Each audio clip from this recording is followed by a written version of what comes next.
हरे कृष्ण कृष्ण कृष्ण हरे हरे, हरे राम राम राम हरे हरे। हम लोग श्रील गुरुदेव की महिमा श्रवण कर रहे हैं।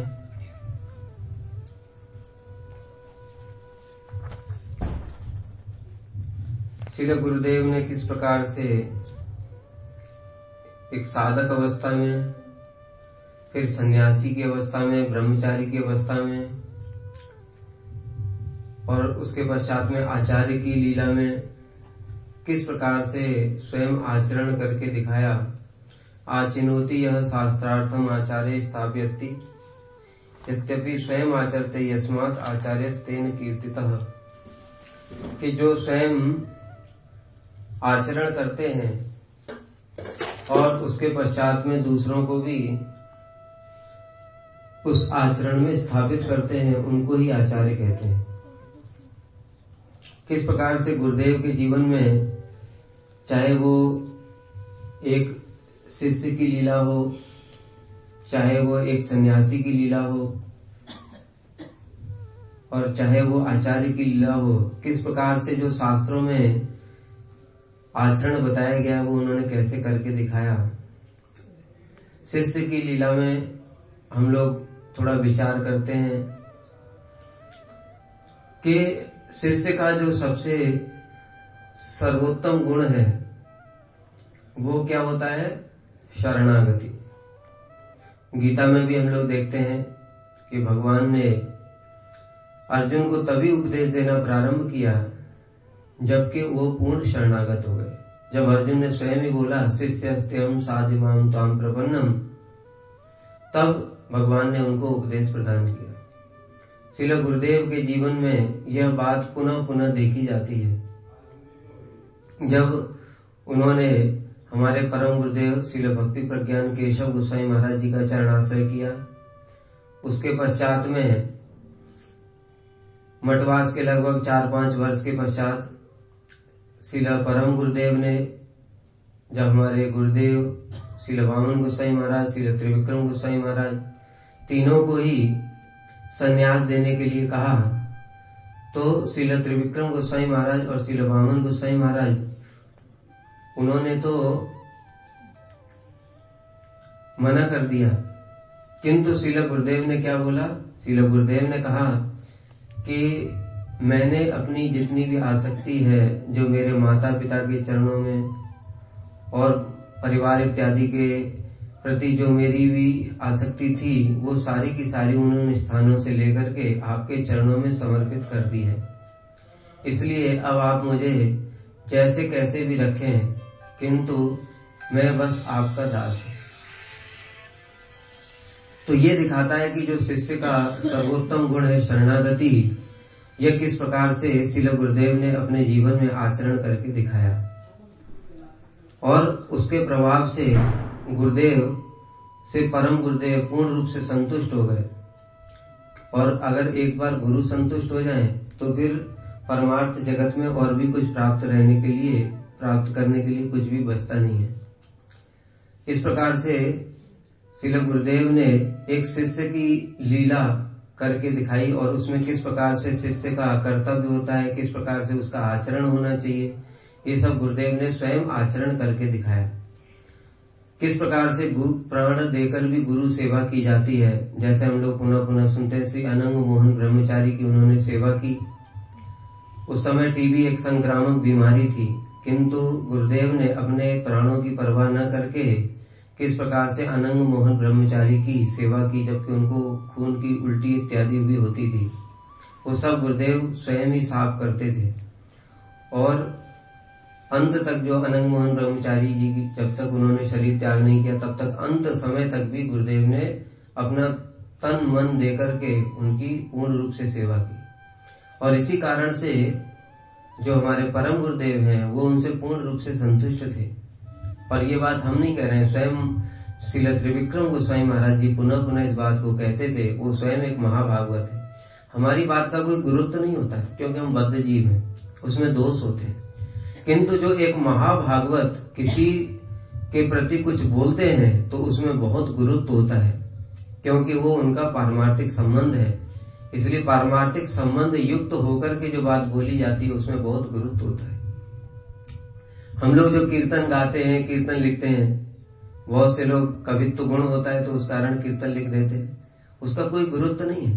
पिक्चर वालों को देखो, बहुत सारे गाने लिख देंगे, भजन कितने सारे लिखे हुए हैं, लेकिन उन भजनों का कोई गुरुत्व नहीं है। क्यों गुरुत्व नहीं है? क्योंकि उनका कृष्ण के साथ में कोई भी संबंध नहीं। जिसका कृष्ण के साथ में संबंध हो चुका है उसी की बात का गुरुत्व होता है, क्योंकि गुरुत्व वस्तु क्या है? कृष्ण ही गुरुत्व वस्तु है। जिसने उनको हृदय में धारण कर लिया, अब उसकी प्रत्येक क्रिया में गुरुत्व है, उसकी वाणी में गुरुत्व है, उसके आचरण में गुरुत्व है। इसलिए जो श्रील त्रिविक्रम गोसाई महाराज जी जो बात कहते हैं उसमें बहुत गुरुत्व है। और वो पुनः पुनः कहते थे कि हमने तो दीनतावश, कहते हैं वो वैष्णवों का ये तो गुण सब समय रहता ही है, दीनता। जिसके अंदर जितनी अधिक भक्ति है उसके अंदर उतनी अधिक दीनता है। श्री त्रिविक्रम गोसाई महाराज जी कहते थे कि हमने तो अपने गुरु जी की सेवा नहीं की, लेकिन तुम्हारे गुरुदेव ने तन मन प्राण देकर के जो गुरु जी की सेवा की है, इस कारण उन पर हमारे गुरु जी ने बड़ी कृपा की है। और यही कारण है कि आज उनका विश्व में इतना प्रचार है, उनके साथ में इतने सारे लोग हैं, उनकी ख्याति इतनी सारी है, इतना सुंदर हरि कथा बोलते हैं। ये सब कुछ किसका फल है? गुरु सेवा का।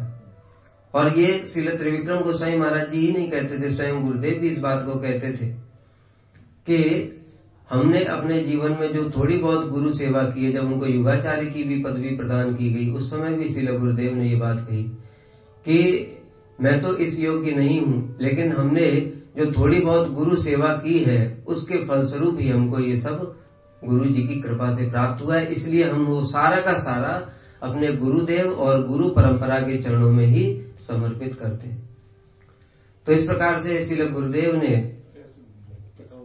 पुनः पुनः यह शिष्य की लीला में आचरण करके दिखाया। और एक साधक की लीला में क्या होना चाहिए?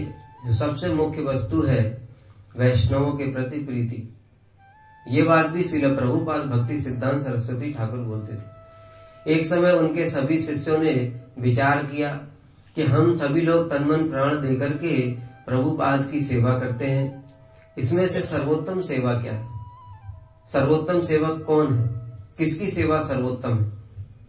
तो यह बात श्रील प्रभुपाद के पास में पहुंची। श्रील प्रभुपाद ने बस एक ही लाइन में उत्तर दे दिया, जिसकी वैष्णवों के प्रति जितनी अधिक प्रीति और ममता है उसकी सेवा उतनी ही उत्तम है। तो साधक के जो गुरुदेव ने जो साधक को उचित आचरण करके दिखाया, उसमें किस प्रकार से उनकी वैष्णवों के प्रति ममता और प्रीति थी हम सभी जानते हैं। उनको टाइटल ही क्या मिला? भक्त बांधव। बांधव का तात्पर्य क्या होता है? जो सब समय हमारे मंगल की कामना करता है, वो है बांधव। मित्र नहीं है, बांधव। बांधव में और मित्र में अंतर होता है, इसलिए गोपियों ने कृष्ण को बांधव बताया। तो इस प्रकार से गुरुदेव की किस प्रकार से वैष्णवों के प्रति प्रीति और ममता थी। एक समय श्री नरोत्तमानंद ब्रह्मचारी के साथ में कुछ बाहर लोगों का झगड़ा हो गया था, सब्जी वालों का। तो गुरुदेव ने इतनी प्रीति, जबकि गुरुदेव उस समय नए थे और कुछ दिन पहले ही गुरुदेव की ये वाली कथा ही थी, हमने खुद सुना, गुरुदेव खुद ही बोल रहे हैं। वहां पर 20-25 ब्रह्मचारी और भी खड़े थे और नरोत्तमानंद ब्रह्मचारी को उन्होंने मारा तो उनके खून निकलने लगा, लेकिन वो सब देख रहे पर कोई भी आगे नहीं आया, जबकि वो 20-25 लोग थे। लेकिन गुरुदेव से रहा नहीं गया। क्यों नहीं रहा गया? क्योंकि उनकी ममता है ना। जैसे एक माँ होती है, उसका बच्चा भले ही गलती करे, लेकिन कोई उसको अगर कुछ बोल देता है तो माँ तुरंत झगड़ा करने आ जाती है। क्यों करने आ जाती है? क्योंकि उसकी अपने बच्चे के प्रति ममता है। जितनी अधिक ममता होगी उतना ज्यादा वो दिखाई देगा रिएक्शन। और यहाँ पर देखा जाता है गुरुदेव की कितनी अधिक ममता थी उनके प्रति, क्योंकि वो श्री नरोत्तमानंद ब्रह्मचारी उनको प्रचार करके भी लाए थे। तो गुरुदेव बस गए भीतर में, जाकर के एक बांस देखा और उठा करके उसके सीधे मारा, वो धड़ाक से गिर पड़ा। तो ये दिखाता है कि वैष्णवों के प्रति कितनी प्रीति और ममता थी उनकी। और उनको ये भी परवाह नहीं कि हमको अभी बाहर में ये सारे के लोकल लोग हैं, यहाँ पर हम हमारा क्या करेंगे, हम की पिटाई लगा देंगे। इस प्रकार की भी चिंता नहीं किया। तो ये दिखाता है कि साधक के जीवन में किस प्रकार से हम लोग जो भजन करते हैं मठ में, केवल यहाँ पर रहने से और कथा में बैठने से, कीर्तन में बैठने से, अन्य अन्य भक्ति से संबंधित क्रिया करने से भी कुछ होगा नहीं, जब तक कि इस प्रकार की ममता और प्रीति वैष्णवों के प्रति नहीं होती। और प्रारंभ वैष्णवों से ही होगा, गुरु से प्रारंभ नहीं होगा। वैष्णवों के प्रति प्रीति है तब वास्तव में गुरु के प्रति प्रीति मानी जाएगी, क्योंकि गुरु के प्रति तो प्रीति होती नहीं है, गुरु के प्रति तो गौरव बुद्धि होती है। गौरव बुद्धि तो रहेगी क्योंकि गुरु जी साधारण नहीं है, इसलिए उनके प्रति तो स्वाभाविक रूप से इस जगत में भी देखते हैं, हमसे जो भी कोई धनी व्यक्ति है, तो जो एक धनी लखपति है, उसकी स्वाभाविक रूप से करोड़पति के प्रति गौरव बुद्धि रहती है। ये तो सामान्य बात है, इसलिए वो गुण तो ऑटोमेटिक ही रहेगा क्योंकि गुरु जी हमसे शास्त्र में ज्यादा जानते हैं, गुरु जी अंतर्यामी भी हैं, गुरु जी बहुत कुछ गुण है उनके अंदर, तो उनके प्रति गौरव बुद्धि होना स्वाभाविक बात है। इसलिए वो प्रीति का लक्षण नहीं माना जाएगा। प्रीति का लक्षण क्या माना जाएगा? वैष्णवों के साथ में, क्योंकि वो समान, और समान के प्रति प्रीति हो गई तो फिर गुरुदेव के चरणों में प्रीति होगी, और जब गुरुदेव के चरणों में प्रीति होगी तब भगवान के चरणों में प्रीति होगी। तो इसलिए गुरुदेव ने ये सब आचरण स्वयं साधक के अपने साधकोचित आचरण करके दिखाया कि किस प्रकार से सिद्धि के लिए साधक अवस्था में किस प्रकार से प्लेटफॉर्म होना चाहिए। और एक जो विशेष बात थी साधक अवस्था में, जो साधक के लिए ये बताया क्या, जो हम साधन कर रहे हैं अभिधेय इत्यादि, और प्रयोजन फिक्स होना चाहिए। संबंध, अभिधेय और प्रयोजन, ये तीनों चीजें हम लोगों को साधक अवस्था में किस प्रकार से दृढ़ता पूर्वक पालन करनी है, ये तीनों के तीनों आचरण पहले साधकोचित अवस्था में उन्होंने करके दिखाया।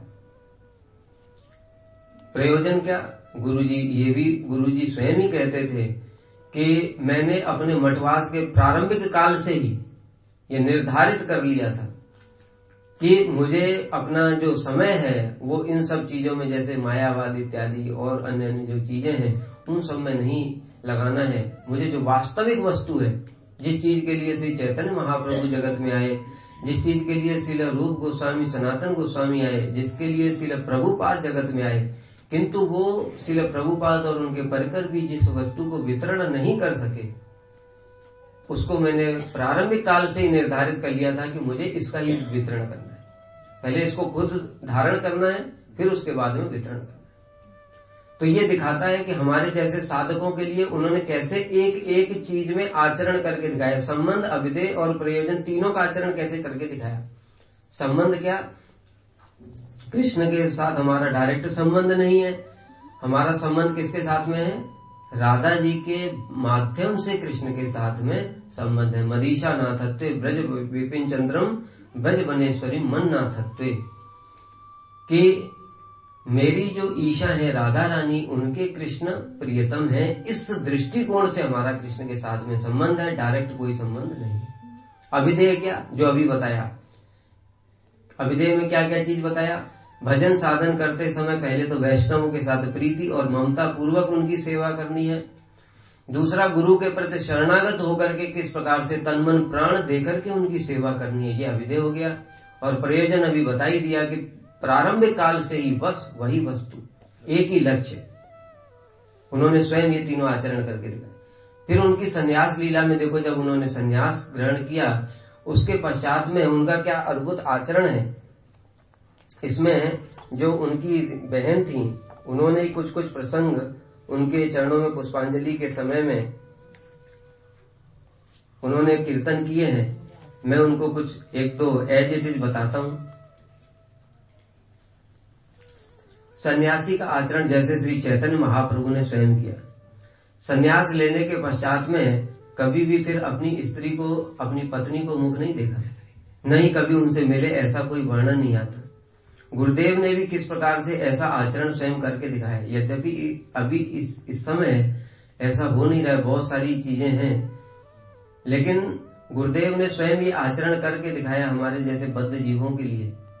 क्योंकि वो अगर यदि आचरित श्रेष्ठ तत्त देवे तो जन, हम अगर वो आचरण नहीं करेंगे तो हमारे शिष्य लोगों को क्या शिक्षा देंगे। इस प्रकार से उन्होंने स्वयं आचरण किया। तो उनकी दीदी स्वयं ही बताते हैं कि माता जी और पिताजी, जो यानी कि उनकी जो बहन थी, छोटी बहन, वो बताती है कि माताजी और पिताजी हमको मथुरा लेकर के जाते थे, उनके परिवार के लोग मथुरा लेकर के आते थे उनको, तो कई बार मथुरा आते जाते रहते थे।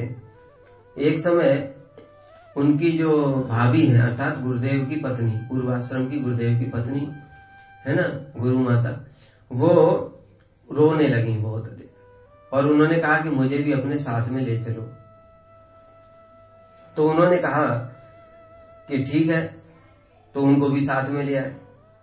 जब साथ में ले आए तो गुरुदेव ने, जब गुरुदेव से आकर के उनकी बहन मिली तो गुरुदेव तो अंतर्यामी सब जानते हैं, तो कितना किस लेवल तक गुरुदेव, जब कहते हैं ना कि एक गुरुदेव बार बार एक बात बोलते थे कि अरे जो कृष्ण को भी वशीभूत कर लेता है तुम उसको कपट करते हो उसके साथ। और ये बात किस प्रकार से उनके जो उनके जीवन चरित्र में बार बार देखी जाती है। अभी हम लोग जो गुरुदेव मेमोरीज प्रोग्राम चल रहा था उसमें एक बात सुन रहा था मैं, हमारे जो अजय पायलट प्रभु हैं वो बोल रहे थे कि उनकी संतान हुई, पहली संतान जो हुई तो उन्होंने उसका पहले से नाम मन में सोचा था। गुरुदेव को फोन किया तो गुरुदेव ने को जब फोन किया तो गुरुदेव ने बोला कि क्या तुमने मन में नाम सोच रखा है। देखो गुरुदेव किस प्रकार से अंतर, मतलब इतनी बात, इतनी सूक्ष्म से सूक्ष्म बात भी उनको पता है। तो उन्होंने कहा हाँ गुरुदेव ये सोच रखा है, तो उन्होंने फिर उसके अनुसार नाम रख दिया। अगली जब संतान हुई तो उन्होंने सोचा नहीं था, उन्होंने सोचा था जो गुरुजी नाम देंगे वही होगा। तो गुरुदेव ने इस बार ये नहीं पूछा कि तुमने कुछ सोचा है, मतलब इतना तक भी उनको पता है, इतनी छोटी से छोटी बातें वो जानते हैं, ये तो कुछ भी नहीं है। देखो उनका कृष्ण के साथ में कैसा संबंध है ये विचार करना पड़ेगा। एक दो घटना नहीं, कितनी सारी उनके जीवन में घटनाएं, कृष्ण के साथ में कैसा उनका संबंध है। जो कृष्ण की बातों को जान लेते हैं तो फिर बद्ध जीवों की क्या है। एक समय मथुरा मठ में विग्रह थे, छोटे से विग्रह थे ठाकुर जी।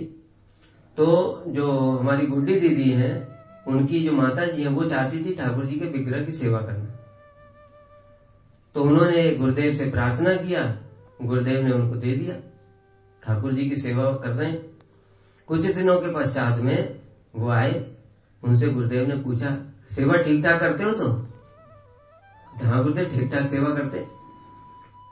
कहते ठाकुर जी को माखन मिश्री देते हो?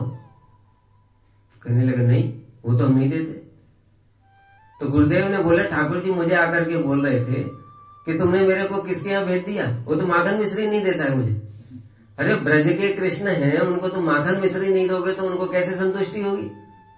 मतलब सोचो कि कृष्ण किस प्रकार से उनके साथ में, जैसे बताया ना कि माधवेंद्रपुरी पाक से वो बोल बोल करके ठाकुर जी कह रहे हैं कि मुझे चंदन चाहिए, मेरा अभिषेक करो, मैं यहाँ पर दबा हुआ हूँ, मुझे भोग लगाओ, ये करो वो करो। ऐसा गुरुदेव के साथ में भी बहुत कुछ है किंतु हम लोगों को पता ही नहीं है। और दूसरी बात यह है कि हम लोग बताए ना बद्ध जीवन है वो चमत्कार को ही नमस्कार करते हैं। जब ऐसी बातें पता चलती तब हमारी श्रद्धा होती है। ऐसे सामान्य रूप से गुरु जी जय धर पढ़ाएंगे तो श्रद्धा नहीं होगी। जब इस प्रकार की बातें सुनते तब जाकर के हमारी श्रद्धा होती है। तो ऐसी प्रकार की घटनाएं भी हमारे गुरुदेव के जीवन में बहुत सारी हैं, एक नहीं। तो बोलो सोचो कि ठाकुर जी स्वयं आकर के उनको अपनी इच्छा बताते हैं तो उनको तुम्हारे मन की बात पता नहीं कि तो किंतु हम क्या सोचते हैं गुरु जी को क्या पता, क्योंकि गुरु जी कुछ बोलते नहीं ना ऊपर से। देखो महाप्रभु जब रघुनाथ दास गोस्वामी जगन्नाथपुरी में आए, महाप्रभु जानते हैं कि नहीं जानते हैं इसको कौन सी शिक्षा देती है, देनी है कि नहीं देनी, लेकिन फिर भी वो अपना उच्चिष्ट प्रसाद भेजते हैं रघुनाथ दास गोस्वामी के लिए। उनको पता नहीं है कि इसको क्या करना चाहिए, इसको भिक्षा करके खाना चाहिए, पर क्यों नहीं बताते, क्यों नहीं बताते? इसलिए नहीं बताते, इसका अधिकार अभी निम्न है साधक का। जो साधक का अधिकार निम्न है उसको ऊंची बात बता देंगे तो वो पालन नहीं कर पाएगा, उल्टा इसका क्या हो जाएगा, दोष हो जाएगा। अरे उनको तो देते हैं, मुझे देना नहीं चाहते इसलिए ऐसी बात कर रहे हैं। तो जब भजन साधन करेगा धीरे धीरे उन्नत होगा तब वो गुरु उसको बताते हैं। फिर सिंह द्वार में भिक्षा करके खाते थे तो महाप्रभु ने बोला कि ये वैश्यावृत्ति है, पहले बोला 2-3 साल के बाद में फिर कहते तो वैश्यावृत्ति। जब रघुनाथ दास गोस्वामी ने छोड़ दिया, कितनी विशेष बात है। तो उसी प्रकार से गुरु वर्ग जो है उनके साथ में कृष्ण का बहुत ही कैसा घनिष्ठ संबंध है, किंतु वो उसको प्रकाशित नहीं करते क्योंकि तुम तो अभी समझ ही नहीं पाओगे उसको। इसलिए ऐसे करके गुरुजी से ठाकुर जी ने जब बोला तो फिर उसके बाद में उनको माखन मिश्री भोग लगाना प्रारंभ किया। दूसरा उदाहरण देखो, जो हमारा वृंदा देवी का सुनते हैं। वृंदा देवी तो वृंदावन से बाहर चली गई, तो गुरुदेव एक बार उनके दर्शन करने के लिए गए थे और मन में ही उनसे प्रार्थना की, मन में प्रार्थना की। वहां पर उनके साथ में पूनम दीदी भी थी, तो गुरुदेव मुस्कुराने लगे, थोड़ा प्रार्थना करने के बाद में हंसने लगे। तो पूनम दीदी ने पूछा कि गुरुदेव आप क्यों हंस रहे हैं? तो उन्होंने कहा कि देखिए मैंने वृंदा देवी से प्रार्थना की थी कि आप वापस वृंदावन आ जाओ। तो कैसा संबंध है उनका, देखो अभी कृष्ण के साथ बताया, वृंदा देवी के साथ में कैसा संबंध है। तो वृंदा देवी ने उसे स्वीकार कर लिया। ऐसा करके गुरुदेव ने बोला, और कुछ दिनों के पश्चात में गुरुदेव को फिर स्वप्न भी दिया वृंदा देवी ने कि तुम मेरी पुनर् यहाँ पर स्थापना करो, विग्रह प्रतिष्ठा करो। इस कारण से हमारे रूप सनातन गौड़ी मठ में वृंदा देवी की स्थापना हुई है, जो विग्रह। और तीसरा उदाहरण राधा रानी के साथ में संबंध, वो सभी जानते हैं। सेवा कुंज के पुजारी को स्वयं राधा जी ने ही आदेश प्रदान किया कि नारायण महाराज को तुम मेरी प्रसादी माला और प्रसाद देकर के आओ, वो मेरी सखी। ऐसा जिनके साथ में संबंध है उनके लिए जगत में क्या ऐसी कौन सी वस्तु है, कहते ना तस्य तीर्थ पदा दासा नाम किम अवशिष्यते। ऐसे भगवान के सेवकों के लिए जगत में क्या बचा है, लेकिन वो प्रकाशित नहीं करते। लेकिन हमारे गुरुदेव का एक बड़ा विशेष वैशिष्ट था कि उन्होंने अपने शिष्यों पर और बद्ध जीवों पर कृपा करने के लिए इन सब चीजों को भी प्रकाशित कर दिया। नहीं तो सामान्य रूप से महाजन लोग इसको प्रकाशित नहीं करते, बोलते भी नहीं, अंदर ही अंदर आस्वादन करते रहते। लेकिन जानते हैं कि बद्ध जीवों का जब तक कुछ ऐसी चीज नहीं देखेंगे तब तक श्रद्धा नहीं होगी मेरे प्रति, इसलिए वो भी बोल देते। कैसी कैसी बातें गुरुदेव बोल देते थे जो कि बोलनी भी नहीं चाहिए सामान्य रूप से। जैसे एक बार रामचंद्र प्रभु को बोल दिया था मालिश करते समय कि तुम लोग क्या जानो मेरा ये, जो कह रहे थे कि गुरुदेव आपका शरीर तो बड़ा कोमल है, तो कह रहे तुम लोग क्या जानते हो मेरा शरीर कैसा है, वो तो इतना सुंदर है तुम सोच भी नहीं सकते। तो ये अब ये जो बात है वो बोलने वाली है, लेकिन वो बताए ना इतना शिष्य वात्सल्य था उनका कि वो ऐसी बात भी बोल देते थे शिष्य वात्सल्य के वशीभूत होकर के। जैसे कृष्ण है भक्त वात्सल्य के वशीभूत होकर के क्या क्या कर देते जो कि नहीं करना चाहिए सामान्य रूप से। राधा जी के चरणों में काकू मिनती कर रहे हैं, इसको बद्ध जीव कैसे समझ पाएगा, लेकिन क्या है भक्त वात्सल्य के कारण ऐसा भी करते हो। उसी प्रकार से गुरुदेव भी जो है शिष्य वात्सल्य के कारण उनके बहुत सारे ऐसे अलौकिक क्रियाएं हैं जो उन्होंने ऐसे अपने शिष्यों को स्पष्ट रूप से बता दी। और बताए ना अंतर्यामी किस प्रकार से। एक बार क्या था, मथुरा मठ में एक माता जी रहती थी, परम गुरुदेव की शिष्य थी, मथुरा मठ में रहती थी। तो उस समय मथुरा मठ में प्रेमानंद प्रभु थे और गुरुदेव तो प्रचार में फिर जाने लगे, विदेश में चले गए थे। तो विदेश में जाकर के एक दिन क्या हुआ कि गुरुदेव ने प्रेमानंद प्रभु को फोन किया और फोन करके कहते हैं कि वो माता जी है ना वो चली गई। बताओ वो मथुरा मठ में ही बैठे हुए हैं जहां पर माता जी रहती, उनको पता नहीं है। और गुरुदेव क्या कह रहे हैं, वो माता जी तो चली गई। कहते वो मेरे पास आई थी और मुझसे आज्ञा लेने के लिए, मैंने उनको कहा ठीक है आप जाओ, तो इसलिए उनका तुम उत्सव भंडारा कर देना। और वहां पर ऊपर जाकर के रूम में देखा हो तो चलिए। तो वो जो इतने अंतर्यामी हैं वो इंग्लैंड में बैठकर भी जानते हैं कि मथुरा मठ में क्या हो रहा है, और उनको हम लोग सोचते हैं कि इनको गोली दे देंगे उनके साथ भी कपट करने का प्रयास करते हैं। ये हमारे वैसे बद्ध जीवों के लिए बहुत ही दुर्भाग्यपूर्ण बात है। श्रद्धा नहीं है ना हमारी, बताए ना एक जन्म में ठीक से श्रद्धा भी हो जाए तो भी बड़ी बात है, गुरुदेव की कृपा हो जाएगी। तो इस प्रकार से मैं बता रहा था कि गुरुदेव कैसे अंतर्यामी है। उन्होंने हर बार तो नहीं पूछते किस किस को साथ लाए, लेकिन इस बार उनको पहले से ही पता है किसको साथ लाइए, इसलिए उनको पूछा अपनी दीदी को, बहन को कि किसको किसको साथ लाई, तो उन्होंने बता दिया कि उनको भी साथ में लाई।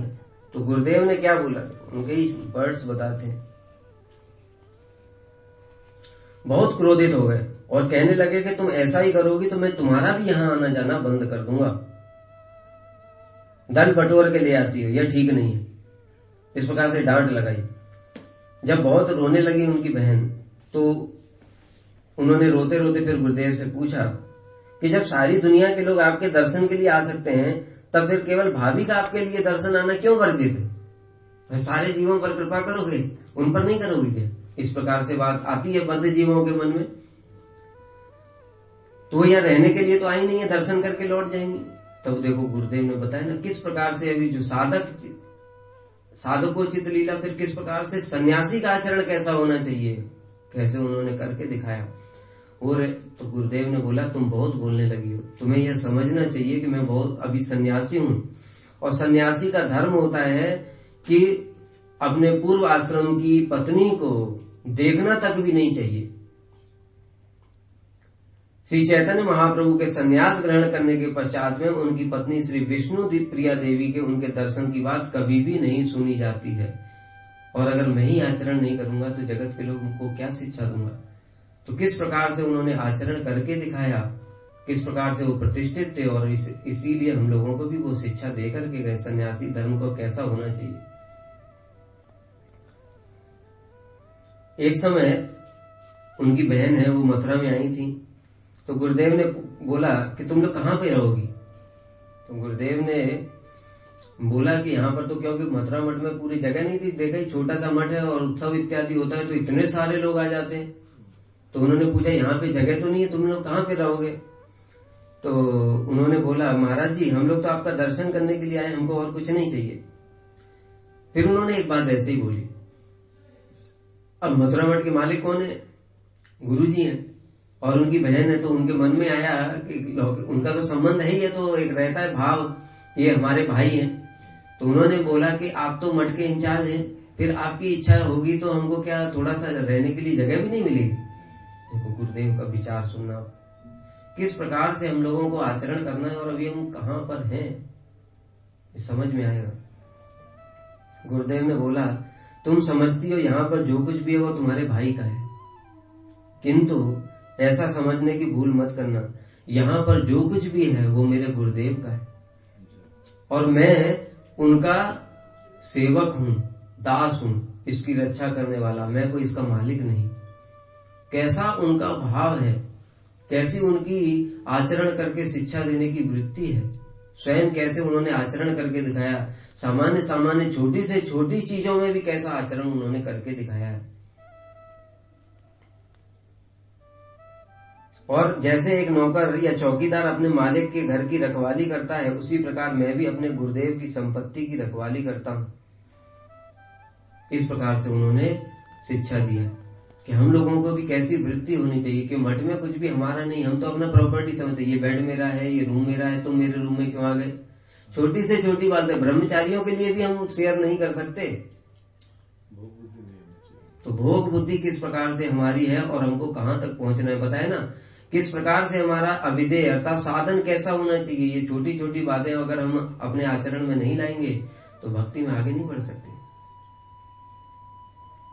और देह की संबंध की गंध से भी रहित, बिल्कुल दैहिक संबंध, जो पूर्वाश्रम के जो अपने उनके स्वजन थे उनके साथ में लेस मात्र भी दैहिक संबंध नहीं था, पारमार्थिक संबंध। और इस बात को भी करना बड़ा मुश्किल है। कैसे बता रहे, जब गुरुदेव ने उनको अपनी बहन को दीक्षा प्रदान की, दीक्षा मंत्र प्रदान किए, उस समय उन्होंने बोला कि अब से तुम मुझे बड़े भाई की दृष्टि से कभी मत देखना, मैं तुम्हारा गुरु हूं और जगत के सभी संबंध शरीर से जुड़े होने के कारण अनित्य हैं, किंतु आज से जो हमारा संबंध है वो नित्य है। गुरुदेव के वचनानुसार तभी से वो उनको भाई नहीं बल्कि गुरु ही मानती थी। जब भी वो आती थी तो गुरुदेव कहते थे किसी की अच्छाई बुराई में मत पड़ना, तुम भजन करने आई हो, केवल भजन पर ही ध्यान देना। और ये जो बात गुरुदेव बोलते हैं, अब किस प्रकार से वैसा आचरण भी करके दिखाते कि देखो तुम्हारा मेरे साथ दैहिक संबंध कुछ भी नहीं है, तुम लेस मात्र भी मत सोचो मैं भाई हूं।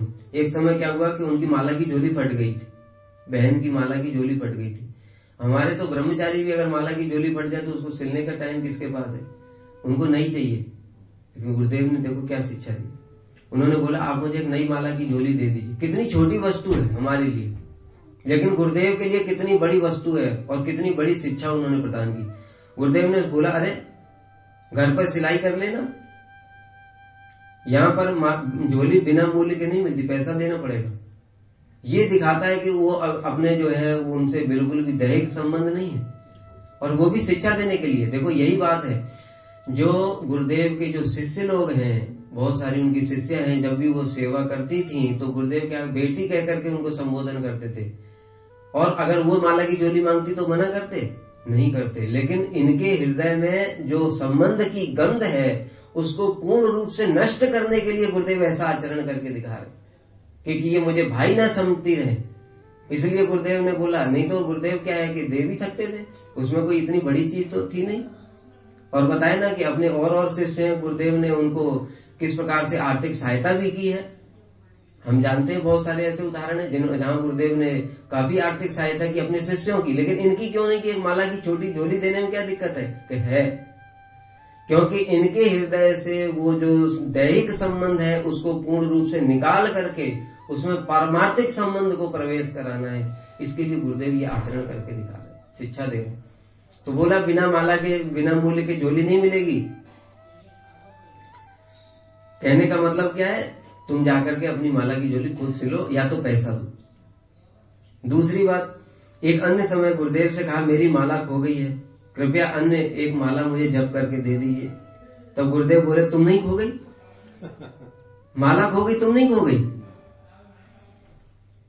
और इतनी डांट लगाया कि आज तो मैं नई माला दे रहा हूं, पर अब तुम अपनी माला को अपने प्राणों से अधिक संभाल करके रखना। ये माला कोई सामान्य वस्तु नहीं हो, जहां तहां इधर उधर कहीं भी रख देते, ऐसा नहीं होना चाहिए। साक्षात राधा कृष्ण का स्वरूप तो है ही है। लेकिन विचार करो तो गुरुदेव ने हमको जो सबसे बड़ी कृपा की, हम तो कभी समझते ही नहीं है। हर चीज को बस एक तो तुलसी माला 250 रुपए की, बस वो 250 रुपए मूल्य देखते हैं उसका, किंतु वास्तव में गुरुदेव ने सबसे बड़ी वस्तु हमको यही प्रदान की है। वो राधा कृष्ण का स्वरूप है, साक्षात राधा कृष्ण को हमको प्रदान किया है। उसको यहाँ वहां रख दिया, खो दिया, तोड़ दिया, कुछ भी कर दिया। तभी तो हमारी भजन में उन्नति क्यों नहीं हो रही है। ये सब आदर्श हैं हमारे, जो गुरुदेव ने सिखाई। ये आदर्श ही नहीं है तो फिर भजन में उन्नति होगी कहां से। करना ही पड़ेगा, कोई और ऑप्शन नहीं है। इसलिए खोना नहीं, और अगर इस बार खो गया तो फिर मैं दोबारा माला नहीं दूंगा। और बताया अभी जो भजन नहीं करता है तो फिर राधा कृष्ण उसके पास क्यों रहेंगे। ठीक बात भी है, तुम भजन ही नहीं करोगे तो राधा कृष्ण क्यों रहेंगे, माला खो जाएगी। हम लोग सुनते हैं, ये बड़ी विशेष बात है कि श्री वामन गोस्वामी महाराज जी से एक समय भक्तों ने पूछा था कि गुरुदेव ये बताइए, जब कृष्ण तो स्वयं भगवान है तो ये यवनों ने उनके विग्रह कैसे तोड़ दिए। बड़ा गूढ़ बात है, वास्तविक सत्य भी है। कृष्ण को क्या कोई स्पर्श कर सकता है? अरे कृष्ण के तो दर्शन ही नहीं कर सकते, हम स्पर्श क्या करेंगे। तो श्री वामन गोस्वामी महाराज जी ने यही बात बताया था कि जब सेवक लोग ठीक से सेवा नहीं करते हैं तो वो विग्रह में से भगवान अंतर्धान हो जाते हैं। अब वो पत्थर रह गया है, वो पत्थर को तोड़ते हैं। कृष्ण को कोई स्पर्श कर सकता है? हम लोग सुनते हैं, कितने सारे उदाहरण सुनते हैं। जब ये औरंगजेब ने आक्रमण करवाए थे, ब्रज के मंदिरों को तोड़वाया था, उस समय दाऊ जी पर भी आक्रमण करवाया था। और उस समय दाऊ जी ने अपनी, बलदेव प्रभु ने अपनी शक्ति प्रकाशित की थी। इतनी तेज निकला वहां से कि सारे के सारे भागे, दाऊ जी में नहीं गए। दाऊ जी को क्यों नहीं तोड़ा? दाऊ जी बाहर नहीं गए, उन्होंने सोच लिया मुझे बाहर ब्रज से जाना ही नहीं है। कृष्ण तो चले गए जयपुर में, उनको तो दूसरे भक्तों से सेवा लेनी है, लेकिन दाऊ जी ने कहा ना, मैं ब्रज छोड़ करके नहीं जाऊंगा। तो हिला पाए उनको? कोई स्पर्श कर पाया? तो ठाकुर जी हैं तो उनको कोई स्पर्श नहीं कर सकता, लेकिन पत्थर है तो उसको क्या है, उसको तोड़ो, मारो, पीटो, कुछ भी करो। पत्थर का क्या, वो तो जड़ वस्तु है। तो इस प्रकार से जब सेवक लोग ठीक से सेवा नहीं करते हैं तो उस समय क्या होता है, ठाकुर जी अंतर्धान हो जाते। अब वो सिंपल पत्थर ही रह जाता है, अब वो विग्रह नहीं रह गया, अब वो मूर्ति हो गई पत्थर की, और वही खंडित होती है। विग्रह कभी खंडित नहीं हो सकते, विग्रह को कोई स्पर्श, अरे विग्रह कह दे, जो एक छोटी सी चिन्मय वस्तु है जीवात्मा, उसको कोई खंडित कर सका आज तक? नैनम चिंदन्ति शस्त्राणी नैनम दहति पाप करने से एक छोटी जीवात्मा को भी कुछ नहीं कर सकता। साक्षात कृष्ण, उनको कोई क्या स्पर्श कर सकता है? लेकिन जब भी ऐसी होती है बातें तो समझना चाहिए अब उसके अंदर में ठाकुर जी रहे नहीं, क्योंकि हमने सेवा अपराध किए हैं। सेवा अपराध करने के कारण ठाकुर जी की सेवा नहीं करोगे तो क्या करेंगे, फिर तुम्हारे पास में रह करके क्या करेंगे। उसी प्रकार से जो माला है वो भी सेवा है। हरि नाम करते हैं हम, हरि नाम करते हैं तो उनकी सेवा होती है। ठीक से हरि नाम नहीं करेंगे, कोई नियम नहीं, कुछ नहीं, तो फिर क्या होगा, माला खो जाएगी, टूट जाएगी, कुछ ना कुछ हो जाएगा। इस प्रकार से। और बाद में जब गुरुदेव ने देखा कि अब इनका पारमार्थिक संबंध हो गया है, तब उसके बाद में गुरुदेव ने खुद ही बोला था ये बात कि अब मुझे संबंध सचमुच में देख लिया मैंने कि तुम लोग भगवान का भजन करना चाहती हो। उसके बाद में जब गुरु जी कहते, देखो फिर से कितनी बड़ी शिक्षा देते, छोटी से छोटी क्रिया में बड़ी से बड़ी शिक्षा कैसे। तब तक उनके हाथ का कुछ ग्रहण नहीं करते, कुछ खाते पीते नहीं। देखो मैंने अभी क्या उदाहरण बताया, हमारे जो पूनम दीदी हैं, रागलेखा दीदी हैं, और भी कितनी सारी हमारी जो गुरुदेव की शिष्या हैं, गुरुदेव उनसे बोल बोल करके सेवा लेते थे, मेरे लिए बनाओ, मेरे लिए बनाओ। लेकिन अपनी बहन के हाथ का कुछ नहीं लेंगे, क्यों, ये मुझे भाई समझती है। लेकिन इस प्रकार से अनेक बार जब उनको शिक्षा दिया और जब उन गुरुदेव ने देख लिया कि अब इसका दैहिक संबंध इसके भीतर से खत्म हो गया है, ये मुझे गुरु मानती है, तब उनको खुद बोला तुम मेरे लिए दाल पूरी बना के लाना। देखा कैसा अद्भुत विचार है, इतनी मतलब गहराई से हम सोच भी नहीं सकते कि किस प्रकार से उन्होंने दैहिक संबंध को और पारमार्थिक संबंध में कन्वर्ट कर दिया। और जब कन्वर्ट हो गया उसके बाद में उनके साथ पारमार्थिक संबंध से अब मांगते। अब क्यों मांगते हैं, क्योंकि उनका लौकिक सद्बंधुवत भाव। गुरुदेव का सबसे बड़ा वैशिष्ट्य क्या था, हम लोग जो सुनते हैं ब्रज भक्ति राधा दास्यम इत्यादि सुनते हैं, गुरुदेव सब जगह बोलते तो थे, लेकिन उसमें भी उनको प्रतिष्ठित करने के लिए उसमें भी उन्होंने वो आचरण करके दिखाया, लौकिक सद्बंधुवत भाव, जो उनका अपने शिष्यों के साथ में, अपनी शिष्याओं के साथ में जिस प्रकार का संबंध रहा है। रामानंद प्रभु जी एक बार बता रहे थे कि कैसा लौकिक सद्बंधुवत भाव था। जब नए नए मठ में ही आए थे, ज्यादा दिन हुए नहीं थे, एक दिन गुरुदेव को अगले दिन दिल्ली जाना था, तो रामानंद प्रभु ने कहा कि गुरुदेव मैं भी आपके साथ दिल्ली चलूं। हाँ चलो। तो उन्होंने तो ऐसे ही लाइटली बोल दिया था, कुछ उसको गंभीरता से नहीं बोला, ऐसे ही जैसे बोल दिया, कुछ एक व्यावहारिक रूप में ही। लेकिन गुरुदेव उसके लिए भी बड़े गंभीर थे। और जब समय हो गया, सवेरे सवेरे गुरुदेव निकलते थे तो वो आए नहीं मठ में। तो गुरुदेव ने माधव महाराज जी को बोला रामानंद के यहाँ पर लेकर के चलो गाड़ी लेकर के वहां पहुंच गए। माधव महाराज जी ऊपर जाकर के वो छत पर तो हरि नाम कर रहे थे बैठ करके, उनको बताया था तुम्हें दिल्ली नहीं चलना, तुमने गुरु जी को बोला। तो वो तो आश्चर्यचकित स्तब्ध हो गए बिल्कुल कि देखो कहाँ इतने महान आचार्य हैं और कहाँ अपने शिष्य के लिए कैसा लौकिक सद्बंधुवत भाव है। ऐसा एक नहीं है, कितना सारा उदाहरण है। बिल्कुल कैसे बेटी कह करके अपने शिष्याओं को बुलाना, लौकिक सद्बंधुवत भाव। तो इस प्रकार से गुरुदेव की जो महिमा है बहुत अधिक है। हमारे अभी पूज्यपाद नवीन प्रभु बोलेंगे गुरुदेव की महिमा के विषय में। इसी के साथ में वाणी को विराम देता हूँ। वांछा कल्पतरुभ्यश्च कृपा सिंधुभ्येव च पतितानां पावनेभ्यो वैष्णवेभ्यो नमः।